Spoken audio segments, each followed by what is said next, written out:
छोड़ के जाइब हम के जो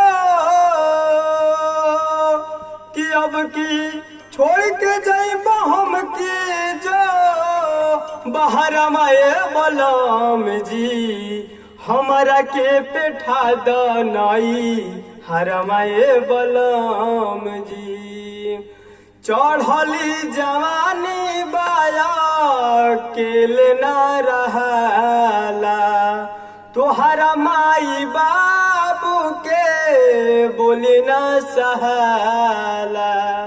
पति परदेश जब चल जाले तो सास ससुर कुछ बोले ले तो ऐसा लगाता।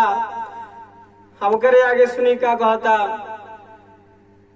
कि नाम कौआ हकनी धैलस कि नाम कौआ हकनी धैलस मझिला देवरवा ए बलम जी हमरा के पेठा दनाई हरमा ए बलम जी हमरा के पेठा दनाई। अब की छोड़ के जाइब हम के जो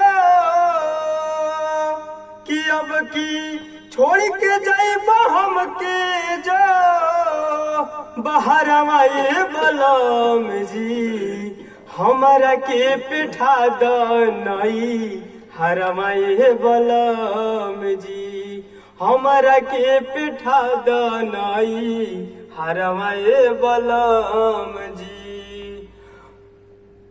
आप देखिए कि जेठानी का कहताड़ी घर में कोही के बझनी आबो लावेली जेठानी रही रही के छोटा की ननदिया बोले रही रही के बहनी।